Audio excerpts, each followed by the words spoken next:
Halo, selamat siang semuanya, khususnya adik-adik yang ada di TK Sukapirena Sukabumi.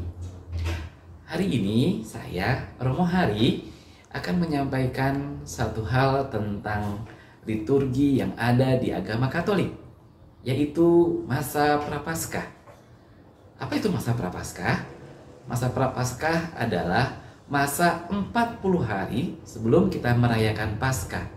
Paskah adalah kebangkitan Tuhan Yesus dari kematian. Jadi sebelum Tuhan Yesus bangkit, ada 40 hari persiapan untuk kebangkitan Tuhan Yesus itu. Apa yang harus kita persiapan untuk Paskah, untuk menyambut kebangkitan Tuhan Yesus ini? Selama 40 hari, di dalam gereja Katolik, ada beberapa hal yang harus diperhatikan dan dilakukan bagi umat Katolik. Di sini pun ada adik-adik kita yang bertanya, apa itu masa Prapaskah dan apa yang harus dilakukan. Maka pada kesempatan yang berbahagia ini kita akan membahasnya pelan-pelan bersama. Tuhan memberkati. Terima kasih.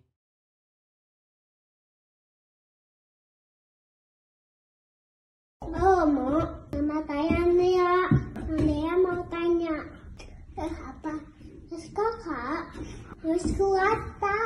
Terima kasih Romo. Dah. Selamat siang kembali adik-adikku yang terkasih. TK Sukapirena Sukabumi.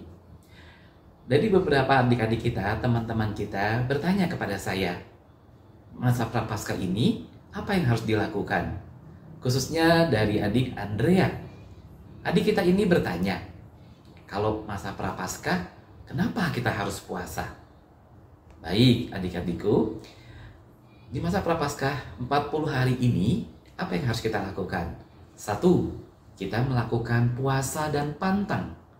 Puasa dan pantang ini dikhususkan untuk mereka yang berusia di atas usia remaja sampai usia sebelum 50 atau 60 tahun. Yang dilakukan adalah berpuasa. Puasa yang dimaksud di sini adalah kita dalam satu hari makan kenyang hanya satu kali.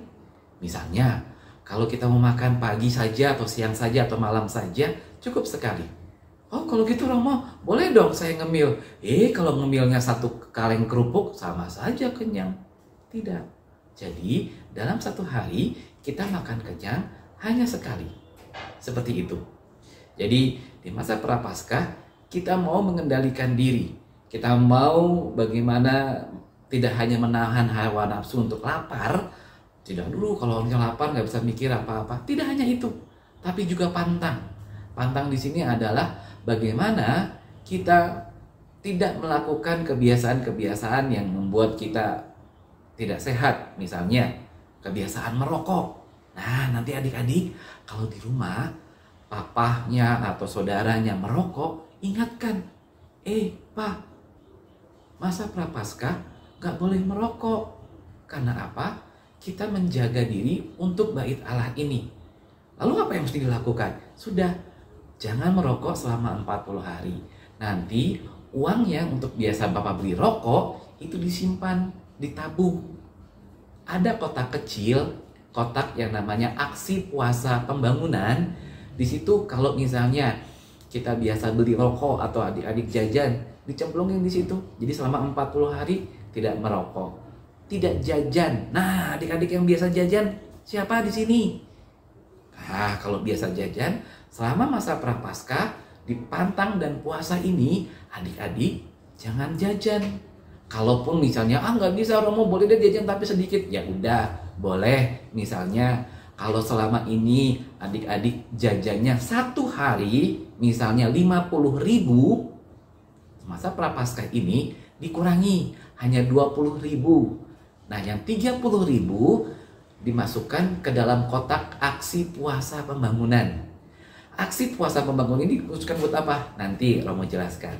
Tapi yang jelas di sini untuk pantang dan puasa, adik-adik, yuk mencoba untuk tidak jajan.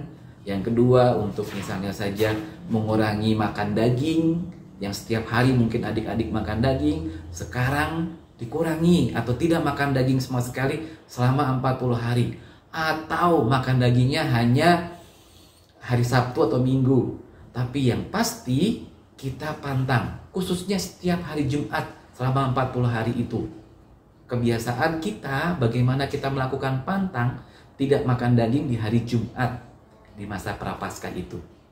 Ingat, jangan sampai nanti lupa. Hari Jumat, aduh Romo saya lupa, saya malah makan bakso. Seperti itu. Aduh lupa Romo, hari Jumat kemarin saya misalnya makan makan makanan yang ada unsur dagingnya. Jangan. Hari Jumat kita sisihkan, tidak jajan, tidak makan daging. Lalu uangnya disimpan, disisihkan nanti untuk kita memberikan sedekah atau memberikan sesuatu untuk yang tidak punya. Maka pertanyaan untuk Andrea, kenapa di masa Prapaskah kita harus puasa dan pantang untuk melatih diri kita? Melatih diri kita agar kita tidak terbuai dengan jajan, makan makanan yang enak. Bagaimana kita mau seperti Yesus. Yesus mencoba untuk datang ke dunia ini, dia mau menderita, dia rela dicambuk, dia rela dipukuli, dia rela menderita. Jadi selama 40 hari kita mau mengenang bagaimana penderitaan Yesus ketika dia memanggul salib. Memanggul salib penderitaan hidup manusia yang penuh dengan dosa. Tuhan Yesus menanggung itu. Jadi di masa Prapaskah ini adik-adik semua, kita belajar yuk mengendalikan diri.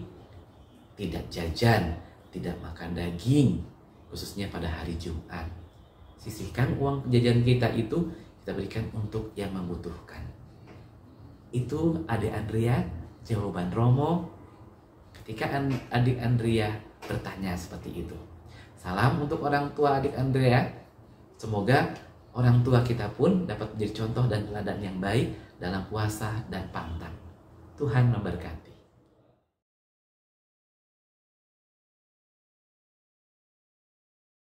Hai Romo, Assalamualaikum. Nama saya Zuka. Zuka mau tanya ya. Zuka mau tanya ya. Kalau puasa, kenapa harus sedekah? Terima kasih Romo, bye-bye. Halo, selamat siang. Berjumpa kembali dengan saya Romo Hari. Sudah tadi pertanyaan pertama dari adik Andrea tentang di masa Prapaskah, kenapa kita harus puasa. Lalu hal kedua yang dilakukan selama masa Prapaskah atau puasa ini, selain tadi pantang dan puasa, yang kedua kita melakukan sedekah atau amal kasih atau memberikan derma. Nah, pertanyaan dari adik Zuka, kenapa kok masa Prapaskah atau puasa ini kita harus memberikan sedekah? Ayahnya Romo haji. Saya juga dibiasakan dari kecil, dari TK seperti adik Zuka diajari untuk puasa. Dan di masa puasa untuk saudara kita muslim, bayar zakat seperti itu, memberi derma juga. Nah, ayah Romo mengajari hal itu. Maka di Katolik pun ada. Katolik pun juga mengajarkan puasa dan memberi derma atau sedekah kepada orang yang tidak punya.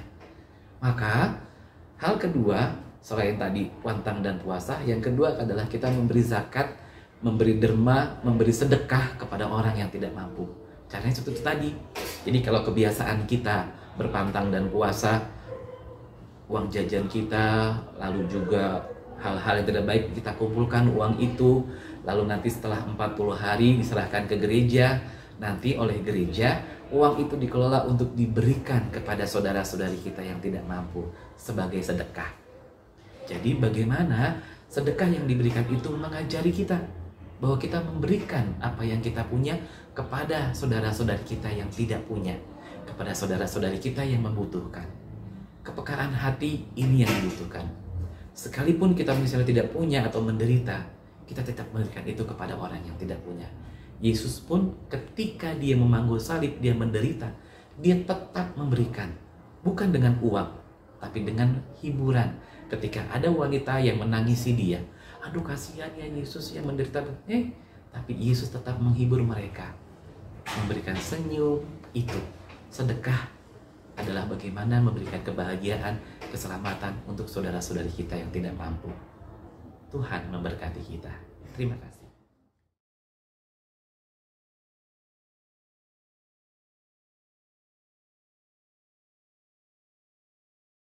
Romo, nama saya Elena. Elena mau tanya, itu Prapaskah? Selain puasa dan derma, kita bisa buat apa lagi? Terima kasih Romo. Halo, selamat siang. Berjumpa kembali dengan saya Romo Hari. Sudah 2 hal yang harus dilakukan selama masa Prapaskah yang tadi Romo sampaikan. Hal yang ketiga, jadi yang pertama itu pantang dan puasa. Yang kedua memberi sedekah derma kepada orang yang tidak mampu atau tidak punya. Yang ketiga, nah ini semuanya itu harus didasari dengan doa. Jadi selama 40 hari di masa Prapaskah itu, hidup doa kita, teman-teman kita harus berdoa. Kepada adik Elena yang bertanya kepada saya, di masa Prapaskah itu selain puasa dan berderma atau sedekah, apa lagi yang harus dilakukan? Yang ketiga, rajin berdoa. Romo, saya berdoa kalau setiap malam, Romo.